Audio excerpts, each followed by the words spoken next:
नमस्कार दोस्तों, आपका बहुत बहुत स्वागत है हमारे चैनल आंतरिक ज्ञान शक्ति में। आज हम जानेंगे हनुमान जी ने सूर्यदेव को मुंह में कैसे लिया। एक दिन मां अंजना हनुमान जी को घर पर छोड़कर फल लेने के लिए कहीं चली गई। केसरी पहले ही कहीं बाहर जा चुके थे। बच्चा घर पर अकेला था और वह भूखा था। उसने चारों ओर देखा लेकिन कुछ नहीं मिला। अंत में उसकी टकटकी सूरज पर पड़ गई। सुबह का समय था। बच्चे ने सोचा कि यह एक बहुत सुंदर लाल लाल फल लग रहा है, ये खाने और खेलने दोनों में काम आएगा। बच्चे ने सूरज तक पहुंचने की कोशिश की। वायुदेव ने उसे उड़ने की शक्ति पहले ही दे दी थी, या ये कहा जा सकता है कि भगवान शंकर की लीला में क्या आश्चर्य करना। बच्चा आसमान में उड़ने लगा। देवता, दानव, यक्ष आदि उसे देखकर चकित रह गए। वायुदेव के मन में भी संदेह उत्पन्न हुआ। उन्होंने सोचा, मेरा पुत्र सूरज की ओर दौड़ रहा है, दोपहर की सूरज की किरणों से कहीं वह जल ना जाए। उन्होंने हिमालय और मलयालम से शीतलता इकट्ठा की और अपने पुत्र के पीछे चल दिए। सूर्यदेव ने भी अपनी दिव्य दृष्टि से सब देख लिया। उनके दिमाग में कई विचार आए। उन्होंने देखा कि भगवान शंकर स्वयं बाल बंदर के रूप में मेरे पास आ रहे थे। उनको ये भी पता चला कि यह बच्चा मेरे पिता तुल्य वायुदेव के आशीर्वाद से पैदा हुआ है और वे स्वयं इसकी रक्षा के लिए आ रहे हैं। उन्होंने अपनी कर किरणों को शीतल बना दिया, मानो अपने कर किरणों से अपने छोटे भाई को लाड कर रहे हो, या जगतपिता शंकर को उनके पास आते देख उनका स्वागत करते हो। वह बालक सूर्य के रथ पर पहुंच गया, सूरज के साथ खेलने लगा। उस दिन ग्रहण था। अपने समय होने पर राहु सूर्य को ग्रस्त करने के लिए आया। उसने एक बंदर बच्चे को सूर्य के रथ पर बैठे देखा। पहले तो राहु ने ध्यान नहीं दिया, हमेशा की तरह वह सूरज तरफ चल दिए। लेकिन जब वह बच्चे के मजबूत हाथ से पकड़ा गया तो वह भयभीत हो गया और किसी तरह खुद को मुक्त करने में कामयाब रहा। वह सीधे देवराज इंद्र के पास गया।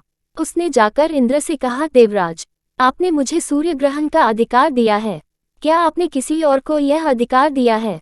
इंद्र को यह समझ नहीं आया। उसने राहु को धमकाकर फिर से उसे सूरज के पास वापस भेज दिया।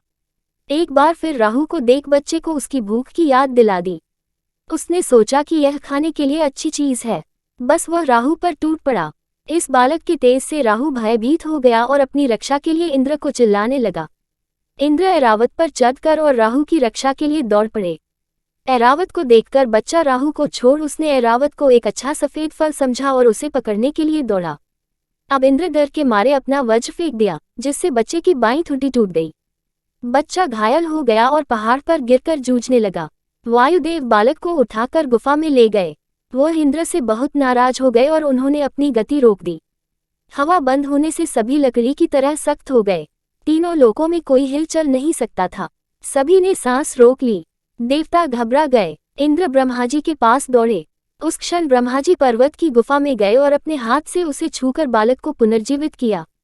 बच्चा प्रसन्नता से खड़ा हो गया। वायुदेव बहुत प्रसन्न हुए और उन्होंने पूरी सृष्टि की जीवनी वापस शुरू कर दी। ब्रह्माजी ने देवताओं से कहा, यह कोई साधारण बालक नहीं है, ये बच्चा देवताओं के कार्य सिद्ध करने के लिए प्रकट हुआ है, इसलिए यह उचित है कि सभी देवता उसे वरदान दें। इंद्र ने कहा, यह हनुठुड्डी मेरे वज्र से टूट गई है, इसलिए आज से इसका नाम हनुमान होगा और मैं वरदान देता हूँ कि आज से मेरा वज्र उसका बाल भी बांका नहीं कर पाएगा।